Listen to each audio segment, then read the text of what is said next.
Hello, my name is Kirioth, and today we're going to talk about Leman Russ coming back before Leman Jonson. So, there's a reason for this. I've been seeing a lot of stuff on the build-up to the Dark Angels Codex release, which is very, very soon. I've still been seeing a lot of people kind of laying out their hopes and dreams for Leman Jonson returning to command the Unforgiven, which I mean, that would be cool. I would quite like that. But I don't think we're going to see that. In fact, I'm almost at this point 100% positive that we're not going to see that. Now, what I'm going to say in this video, we might as well get this out of the way right now. This is conjecture, okay? This is just complete assumption. This is just speculation.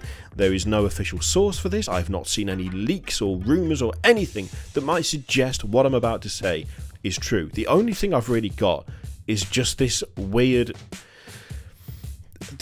sense that we're not going to see the Lion, but we are going to see Leman Russ. And there's a few things that are kind of pushing me towards this. Okay, I've seen other suggestions as well for Primarchs that we might see come back soon.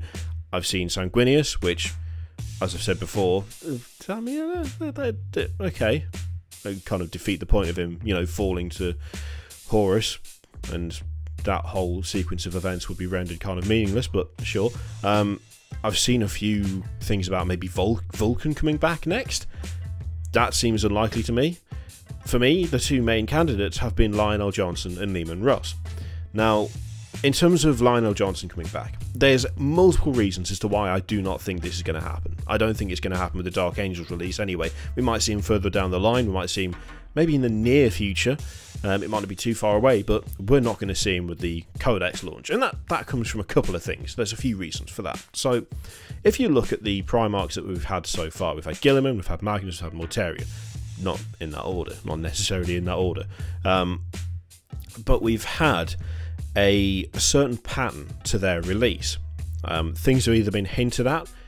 In fact, I'm pretty sure wasn't Guilliman's return hinted at in the rumour engine, because it was was it the two dangly cables that go between his legs? Don't go there. You thought that. I didn't think that. I didn't even say it. You made your own joke there. You're making up your own gag for that one. I'm pretty sure we saw something to do with the rumour engine anyway that was actually Guilliman in the end. We saw Magnus's hilarious box, just like a battered version of it appeared online. As early as, I believe it was the 27th of January, we saw an image which is going to be on the screen now, except you can't really see it because it's so damn small. But it's like a screenshot of a folder, and in the folder are thumbnails showing a model that, well, it's Mortarion. And if you look at Mortarion now, and you look at that image now, it's unquestionably him. So, as early as that, we had little leaks, little rumours, we had little things that just clued us off as to their existence. Now, we've had a couple of things that could have been the Lion, but they weren't. And they were official things as well. We've had rumour engine stuff. And so far, they've turned out to be things like a Custodes character, and I think another one was was it Neve Black Talon from Age of Sigmar? I'm pretty sure that was the other one. We haven't really seen anything else. And for me, for my money, we are way, way too close to the actual release of the Dark Angels Codex for it to make any sense for Games Workshop to say that he's going to be released. Like, we had such a decent build-up time. I think when it comes to things like the Primarchs, yeah, you can just say, oh yeah, and this guy's coming back.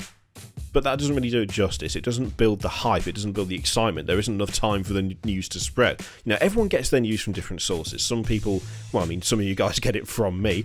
Other people get it from Warhammer Community. Other people get it from Reddit and Bolt and Chainsword and God knows where else. It takes a while for information to propagate, even on the internet. Like, you may not check your favourite site once a day. You might check it once every couple of days or once a week. There's not enough time now between the launch of the Codex. Well, there's not enough time between now and the launch of the Codex for them to go, oh, and Leman Jonson's coming back. I don't think it would make sense. From a marketing point of view, it would just be like, oh, okay, cool. And that would be it. You wouldn't get much of a reaction, I don't think. Added to which, there is also the perception of those who are not familiar with certain armies. So, we had a big build-up for Guilliman, we had a big build-up for Magnus, we had a big build-up for Mortarion. If, like, 5 days before release, or I think it's out, is it out over the weekend, or is it next week? I can't remember exactly when it's out, the Dark Angels Codex, but it is very soon. If you say like a week before, and their Primarch's back. If you're not familiar with the Dark Angels and their secret of nature, that's just going to make it seem like their Primarch ain't that great, because Games Workshop have just gone, oh yeah, there you go, there he is. It doesn't really work. You know, we haven't had that build-up, we haven't had those hints, those teases, those rumours. We haven't had anything actually concrete. With Guilliman, with Magnus, and with Mortarion, there were pretty concrete things out there well before the Primarchs actually came to light. And I mean, the Magnus one was literally just, here's a picture of a Magnus model. And then Warhammer Community, like 12 hours later, were like, actually, here's some really good pictures of Magnus. Because, in fact, was it that? No, it was the video. They did the video, didn't they? They did the video, which was pretty good, by the way. Even if they did say all plastic sisters, and then all we got was Celestine and the two idiots. Just give me the plastic sisters. We've not had that for the line, right? Now, I know what you're thinking. Kiri, we've not had any of that for Leman Russ either. And I'm aware of this. I'm aware of the utter hypocrisy which I've just kind of exposed you to. How can I say that it's not going to be the line because we haven't had any evidence and because the release schedule isn't there? Like, there's no time to suddenly break out the line and go, haha, it's a secret all along. It'd be funny for the Dark Angels players, and then anyone who didn't know about Dark Angels would just go, what? Oh, okay. There is a significant difference, I think, personally, between the Return of the Lion and the Return of Leman Russ. The time for the Return of the Lion is, I think, not all that vital, to be honest. I don't think it's that massive. I think it would bring interesting changes to the universe. I think the Return of Leman Russ could properly shake things up. So it's a combination of there not being enough time between now and the release of the Dark Angels Codex, and the relative impact of the Return of the Lion. In comparison, we've got, I don't know how long until the release of Codex Space Wolves. Like, they haven't announced a date for Codex Space Wolves yet. We have got plenty of time for that similar, kind of that familiar cycle to build. We've got plenty of time for someone to drop an image, or for something to appear on the rumour engine, or for, you know, some sort of leak or screenshot to appear. There's still plenty of time for that to happen. We also have already had, in my opinion, a point where Leman Russ could have returned. I mean, Fenris is wrecked. Magnus turned up and wrecked it. The Dark Angels bombarded it. It's not in a good position. Now, I would have expected to see Leman Russ come back with Magnus, but the release of two Primarchs at the same time in some sort of big war, it sounds good to me. I would assume it actually probably wouldn't do that well in terms of sales, because you'd be facing players, you know, you'd be facing collectors, you've been facing people who just want the models, or people who have got that urge to collect every big thing with two massive purchases at a time. They don't tend to do that very often, and sensibly so. Well, unless it's Forge World, who will just knock out whatever they like whenever they like. But Games Workshop don't seem to typically just go, here's two massive expensive models right now. Yep, we've had things where, you know, we've had multi-packs, so we had Guilliman and I can't remember who came with Guilliman, who cared? you know, he had like his friends. Wasn't the Triumvirate of Iliad, because that was their own set, wasn't it? Was it Guilliman, Voldus, and the Inquisitor woman? What was her name? Greyfax. I think that was Guilliman's, wasn't it? The Triumvirate of the Primarch. And then Call was like Call and Celestine, I want to say? Was it Celestine? And someone else? Can't remember who the other one was. Whatever. You cannot stick Magnus and Leman Russ in the same box. That would be ludicrously expensive, because Magnus is ludicrously expensive. As he would be, he's massive. I think we're going to see, and this is, again, it's just a gut feeling. We've got the time, we've got the distance from the Space Wolves Codex release, okay? We've already had a significant event affecting Fenris, right? We've already had that. It would have made sense for him to come back then, but he didn't. Maybe he got held up in the warp, maybe he was too busy, you know, killing heretics. Anything could have happened. I feel like we might see some sort of catalyst, some kind of event involving the Space Wolves around the release of their codex, because their codex shouldn't really be as simple as the Blood Angels and the Dark Angels. The Blood Angels and the Dark Angels, they've kind of, well, I say they've accepted. The Blood Angels have accepted the Primaris.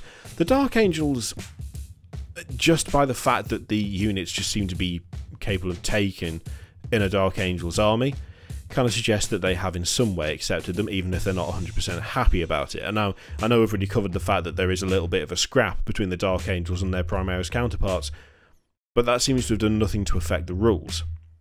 When it comes to the Space Wolves, the pushback is going to be more severe. The pushback is going to be more extreme. We've already seen in the Dark Imperium novel chatter about how the Space Wolves are not interested in your Primaris nonsense. You can shove it, just get away from them with it. They're not interested in it, they don't want it. And in fact, there's a Space Wolf descendant Primarch, Primaris, who I can't remember what chapter he gets sorted into, but it's kind of made clear at that time that it's like, yeah, you're going to be put into that chapter because the Space Wolves don't want you. Now, some sort of catalyst involving the Space Wolves and the Primaris could be the thing required to bring Leman Russ back. Leman Russ coming back would, I think, shake things up as well, far more than the Lion. Like, the Lion is a little bit sly, he's a little bit cunning, he likes his secrets, he's not particularly outgoing or forthcoming with stuff that he knows. But at the same time, I don't think he'd come back in a massive rage about what's going on with the Primaris and what Guilliman's trying to achieve. Frankly, I think he's a bit too clever for that. I think he's a bit too close to Guilliman in his way of thinking in terms of recognising the need to shore up the Imperium because it's not looking great. Leman Russ is a lot more emotive. He's a lot more kind of... he's more heart-driven than head-driven. I'm not saying he's an idiot, because he's not, but he definitely has that more kind of gut reaction to things than the Lion and Guilliman. I mean, the Lion still has that kind of flaring of anger every now and again, but he can keep it under control by and large. Leman Russ is not quite like that. I think, given the time between now and the Space Wolves Codex release, whenever that turns out to be, given the current climate of the Imperium, the way things are sitting, the way that different chapters have accepted Primaris or have not accepted Primaris, with Space Wolves being some of the prime examples of chapters that just don't want nothing to do with them, I think it just makes more sense. I think time-wise it makes more sense. I think story-wise it makes more sense. I think in terms of, for instance, trying to rebuild Fenris and driving off Magnus into a different part of space, Leman Russ coming back makes sense. Now obviously that's just conjecture as well, I don't know if that's going to be the storyline, but I figure Fenris needs to be rebuilt. I figure that there needs to be something whereby it's not Guilliman fighting one of his brothers yet again. Leman Russ to me would make the most sense as the next Primarch to return, because he has that difference, he has that, just that different attitude, that different way of behaving, that different mindset than what we've already got. I'd like it to be Leman Russ. That's the other thing. For me, the Lion coming back would be a, oh, that's neat kind of thing. Sanguinius coming back would be like a, oh, I mean, you've kind of undone a load of stuff that you'd already done there, but sure. Dawn, again, it would be okay. In terms of actual tangible impact, actual difference to the universe, I think Leman Russ is the one. I think Leman Russ is the way to go. And I think it would make the most sense at this point, because we're already too close for Dark Angels. We've already seen multiple things happen to Fenris that would warrant Leman Russ returning. The Khan would be good, but we've just heard nothing about him for God knows how long. You know, he's not even... The White Scars are barely mentioned, unfortunately, these days. I just feel like he's going to be the one, you know? But, question is, what do you think? Do you agree? Do you think he is likely to be the next one? Do you think he's not going to be the next one? Do you think it's still going to be the Lion? But do you think that maybe he's just going to be released a lot later after the Codex? Or do you think they're going to spring him on us as a surprise? Do you want to see Leman Russ come back? Or would you prefer him to stay wherever he is in the warp murdering people? Be interested to hear what you think. I mean, as I say, this is just speculation, it's just thinking aloud, it's just stuff that I think makes sense. But you might disagree, and if you do, I want to know why. So, thank you very much for watching. If you like the video, leave a comment below, as always, and there's the usual array of stuff to click all over the screen, subscribe to Patreon, the other videos, all of that nonsense. If you want to click it, you can. If you don't want to click it, it's entirely up to you, and I will see you for the next one. Toodaloo.